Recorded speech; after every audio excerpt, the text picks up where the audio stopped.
Hey guys! Welcome to Couple. Please like and subscribe if you like this video.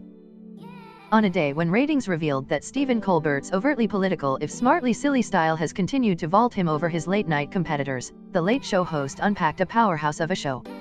The big story, taking up 3 entire segments, was Colbert's much-hyped interview with former FBI Director James Comey. But first, and as hinted at by a backstage photo released earlier in the day, the Wu-Tang Clan was in the house. Well, Method Man and Ghostface Killah anyway, as the rap legends came out to take issue with Jeff Sessions or Colbert's Keebler Cookie version thereof, bragging about having his wee racist paws on the only extant copy of the group's 2015 album Once Upon a Time in Shaolin. Meth brought the pain in response to Cookie Sessions invoking the name of the late OL Dirty Bastard. I knew OL Dirty Bastard. OL Dirty Bastard was a friend of mine. You, sir, are no OL Dirty Bastard. Then he ate the little bastard, to the Late Show crowd's great delight.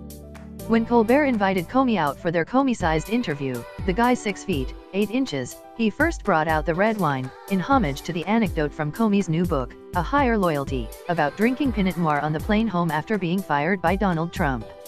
Throughout their interview, Colbert pressed Comey both for details about the Trump-Russia investigation, that he knew Comey wouldn't answer, and about his decisions in the days before the 2016 presidential election. Colbert judiciously poured some more wine for his guest in response to Comey's revelation that there are things he knows that he's not going to tell, to no avail.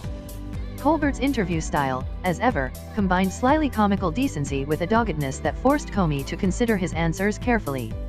Colbert touched on both the overt and implied criticisms of Donald Trump in his book's depiction of principled leadership, with the politic Comey yet betraying his obvious distaste for the current president.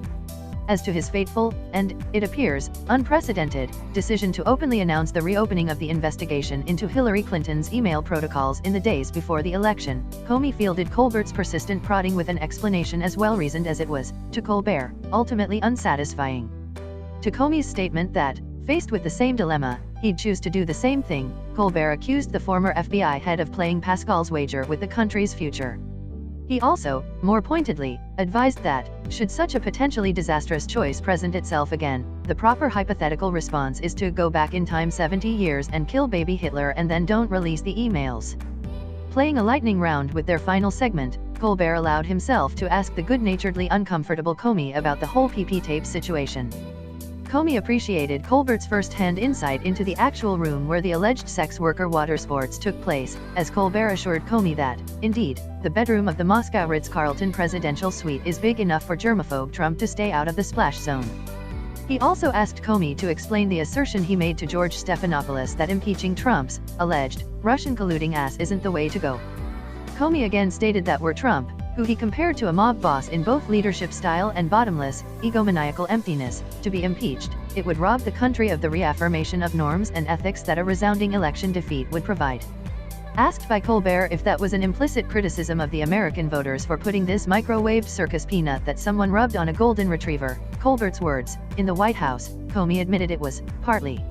With the sort of fussily hopeful tone that marked his appearance, Comey concluded with a Trump has forest fire metaphor, suggesting that what grows out of this unnatural disaster will be that much stronger.